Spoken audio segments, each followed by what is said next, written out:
दक्षिण दिल्ली के सैदुल्लाजाब इलाके में साकेत मेट्रो स्टेशन के पास 6 मंजिला इमारत ढहने के बाद दिल्ली नगर निगम की भूमिका सवालों के घेरे में आ गई है। सबसे बड़ा सवाल उस जवाब को लेकर उठ रहा है जो निगम ने हादसे से महज 1.5 घंटे पहले दिल्ली हाई कोर्ट में दाखिल किया था।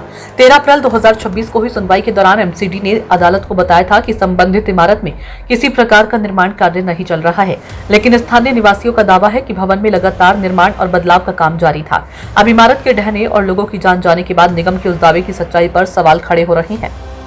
सैदुल्लाजाब का मामला पहले भी अदालत तक पहुंच चुका था। सितंबर 2025 में इसी क्षेत्र में अवैध निर्माण को लेकर दिल्ली हाईकोर्ट ने एमसीडी को कार्रवाई के निर्देश दिए थे। उस समय निगम ने अदालत को बताया था कि नोटिस और ध्वस्तीकरण आदेश जारी किया जा चुका है, लेकिन पुलिस सहायता और प्रशासनिक कारणों से कार्रवाई पूरी नहीं हो सकी।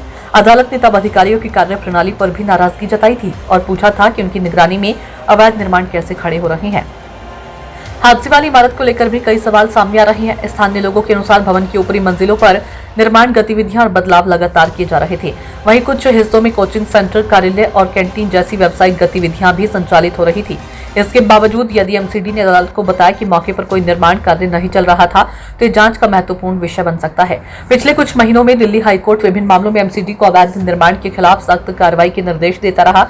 अदालत ने नोटिस जारी करने के साथ साथ निरीक्षण, ध्वस्तीकरण और जिम्मेदार अधिकारियों की जवाबदेही तय करने पर भी जोर दिया था। इसके बावजूद जमीनी स्तर पर प्रभावी कार्रवाई नहीं होने के आरोप लगते रहे हैं। अब सैदुल्लाजाब हादसे के बाद सबसे अहम सवाल तो यह है कि यदि इमारत में वास्तव में निर्माण या संरचनात्मक बदलाव हो रहे थे तो एमसीडी की निगरानी व्यवस्था उन्हें क्यों नहीं पकड़ सकी। साथ ही यह भी जांच का विषय होगा कि अदालत को दी गई जानकारी और मौके की वास्तविक स्थिति में कोई अंतर था या नहीं। यही पहलू अब हादसे की जांच में सबसे महत्वपूर्ण कड़ी बन सकता है। प्रमुख मामले और हाईकोर्ट के निर्देश। 19 जनवरी 2026 जौहरी फार्म जामिया नगर अवैध निर्माण से जुड़े मामले में दिल्ली हाईकोर्ट ने एमसीडी को तथ्यों की जांच करने और नियमों के अनुसार कार्रवाई करने के निर्देश। इसके बाद भी विभिन्न याचिकाओं की सुनवाई के दौरान अदालत ने एमसीडी को अवैध निर्माणों पर नोटिस जारी करने, निरीक्षण करने और जरूरत पड़ने पर ध्वस्तीकरण की कार्रवाई करने के निर्देश दिए। मार्च अप्रैल 2026 बार-बार दायर याचिकाओं पर टिप्पणी। कुछ मामलों में अदालत ने अवैध निर्माण को बचाने के लिए बार-बार याचिका दायर करने वालों पर जुर्माना लगाया। साथ ही एमसीडी को अवैध निर्माण हटाने और कानून का सख्ती से पालन सुनिश्चित करने का निर्देश भी दिया गया।